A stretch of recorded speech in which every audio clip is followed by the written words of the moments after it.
वर्ष 1920 का दौर। जलियांवाला बाग हत्याकांड के बाद महात्मा गांधी ने असहयोग आंदोलन का अनाउंसमेंट कर दिया था। देश के सबसे बड़े मास लीडर महात्मा गांधी के कहने पर पूरे देश में छोटे छोटे बच्चे भी उस आंदोलन में कूद पड़े। उसी दौर में मध्य प्रदेश के आजाद नगर का एक लड़का महात्मा गांधी की बातों से प्रभावित होकर असहयोग आंदोलन में कूद पड़ा। उसे पुलिस ने पकड़ा, उसे कोड़े मारने की सजा सुनाई गई, उसे नंगा करके पेड़ से बांध के कोड़े बरसाए गए। लेकिन हर कोड़े पर उसने एक ही नारा लगाया, भारत माता की जय।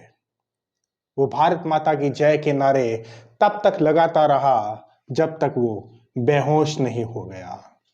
जब पुलिस ने उस लड़के को पकड़ा था और वो पुलिस के साथ मजिस्ट्रेट के सामने जब उसको लाया गया था, तब उससे उसका नाम पूछा तो उसने कहा, मेरा नाम आजाद है।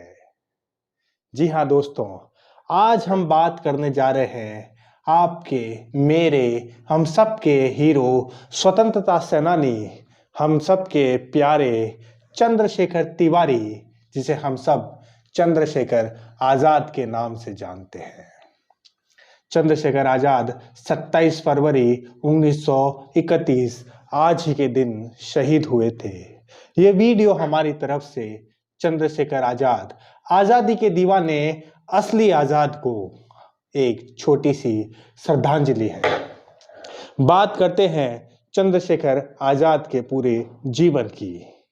23 जुलाई 1906 में भाबरा गांव, आजाद नगर, उस समय नाम था अलीराजपुर, वहां पर पैदा हुए सीताराम तिवारी और माता जगरानी देवी के घर पंडित चंद्रशेखर तिवारी, जिनका आजादी के आंदोलन में मशहूर नाम पड़ा चंद्रशेखर आजाद। उनके शुरुआती दौर में उनके पिताजी अकाल के कारण अपने गांव को छोड़कर वो उन्नाव जिले में आ गए थे और वहीं पर उनका लालन पालन हुआ। अपने शुरुआती दौर में वो आदिवासियों के बीच में पले बड़े थे, इसीलिए तीर धनुष और तलवारबाजी के वो हमेशा से पारंगत रहे और निशानेबाजी में भी वो पारंगत रहे। हमने उनके बचपन का वो किस्सा शुरुआत में सुनाया ही था कि जब वो 14-15 साल के थे तब असहयोग आंदोलन से प्रभावित होकर, गांधी जी से प्रभावित होकर वो स्वतंत्रता आंदोलन में कूद पड़े। लेकिन चोरा चोरी कांड के बाद जब महात्मा गांधी ने असहयोग आंदोलन को वापस ले लिया तो उनका दिल टूट गया, उनका अहिंसा पर से भरोसा उठ गया और वो सशस्त्र क्रांति की तलाश में कई क्रांतिकारियों से जा मिले। झांसी में क्रांतिकारियों का उस वक्त बड़ा गुट सक्रिय था, जिसमें प्रमुख अगर नाम बोले तो मनमथनाथ गुप्ता और प्रमेश चटर्जी प्रमुख थे, जिनके संपर्क में चंद्रशेखर आजाद आए और क्रांतिकारी गतिविधियों में लिप्त हुए। 1924 में सचिंद्रनाथ सान्याल, बिस्मिल, लसवाकुल्ला खां, ठाकुर रोशन सिंह, राजेंद्र नाथ नेहड़ी, इन सब के साथ मिलके उन्होंने हिंदुस्तान रिपब्लिकन एसोसिएशन का निर्माण किया और उनकी गतिविधियों में एक्टिव हो गए। HRA का सबसे बड़ा जो काम था वो था काकोरी कांड। काकोरी कांड पे हमने पहले भी एक वीडियो बनाया है, आप उस वीडियो को जरूर देखिएगा, जिसमें ठाकुर रोशन सिंह, अशफाकुल्ला खां और राम प्रसाद बिस्मिल और राजेंद्र नाथ नेहड़ी चारों को फांसी दी गई थी। 9 अगस्त 1925 में लखनऊ के पास काकोरी रेलवे स्टेशन के पास अंग्रेजों का खजाना लूटने का कांड, उसके मास्टरमाइंड थे बिस्मिल और चंद्रशेखर आजाद। कई क्रांतिकारी इसमें पुलिस के हत्थे चढ़ गए, फांसियां हुई, उम्र कैद और काले पानी की सजाओं का दौर चला, लेकिन आजाद रहने वाले चंद्रशेखर आजाद पुलिस के हत्थे नहीं चढ़े और वहां से निकल गए।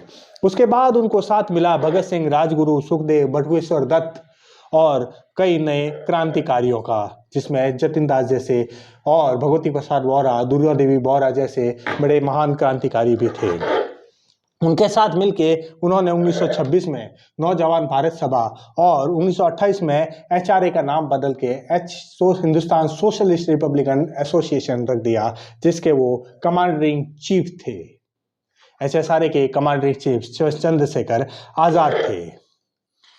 लालाजी की हत्या के बदले में चंद्रशेखर आजाद प्रमुख व्यक्ति थे जिन्होंने भगत सिंह के साथ मिलकर लालाजी की हत्या का बदला लिया था।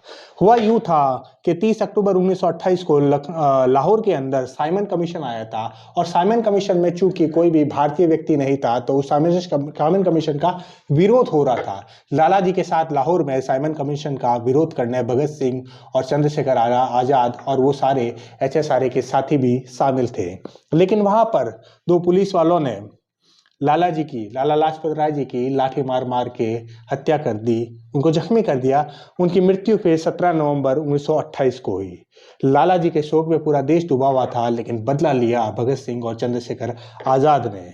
उन्होंने तय किया कि प्रमुख पुलिसकर्मी स्कॉट की हत्या करनी है, लेकिन गलती से स्कॉट की जगह पुलिसकर्मी जॉन सैंडर्स की हत्या हो गई 17 दिसंबर 1928 को लाहौर में। सॉन्डर्स हत्या केस वही केस जिसमें भगत सिंह, राजगुरु और सुखदेव को फांसी की सजा सुनाई गई थी। लाहौर में कुछ लोगों ने उन तीनों को आइडेंटिफाइड कर लिया था, पहचान लिया था। तो वहां पर भगत सिंह, राजगुरु, सुखदेव और चंद्रशेखर आजाद भेष बदलकर लाहौर से कोलकाता पहुंच गए। कोलकाता में उन्होंने बम बनाना सीखा और उसके बाद मशहूर संसद में, सेंट्रल असेंबली में भगत सिंह और बटुकेश्वर दत्त द्वारा 8 अप्रैल 1929 को जो बम फेंका गया उसके मास्टरमाइंड भी थे चंद्रशेखर आजाद। उसके बाद भगत सिंह और बटुकेश्वर दत्त की गिरफ्तारी हुई। उसके बाद मुखबिरी के चलते सारे क्रांतिकारी पकड़े गए। राजगुरु, सुखदेव, भगत सिंह, इन तीनों को फांसी की सजा सुनाई गई थी।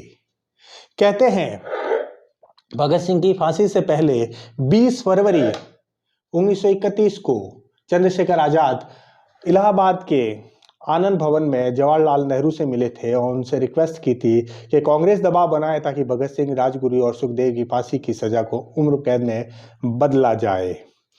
ये मुलाकात की बात खुद जवाहरलाल नेहरू ने अपनी आत्मकथा फांसीवादी मनोवृत्ति के अंदर लिखी है। खैर, इलाहाबाद के अंदर ही 27 फरवरी 1931 को अपने ही एक साथी वीरभद्र तिवारी की गद्दारी की वजह से वो अल्फ्रेड पार्क, जिसका आज नाम है चंद्रशेखर आजाद पार्क, वहां पर पुलिस वालों ने उनको घेर लिया। खूब गोलीबारी हुई। जब तक उनके पास बंदूक और गोलियां थी तब तक वो आखिरी दम तक लड़ते रहे। लेकिन जब उनके पास केवल एक गोली बजी तो वो पुलिस वालों के हाथ नहीं आए, उन्होंने अपने आप को गोली मार दी।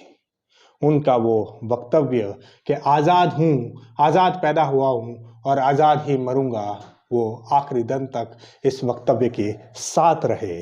वो आज़ाद पैदा हुए और आज़ाद ही उन्होंने मौत को गले लगा दिया।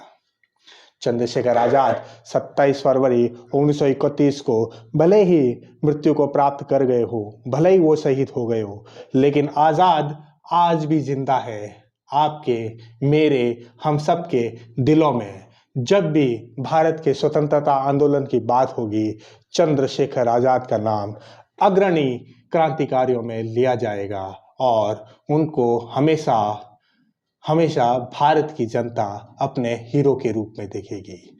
आज हम चंद्रशेखर आजाद की याद में एक बार जरूर कहते हैं, भारत माता की जय।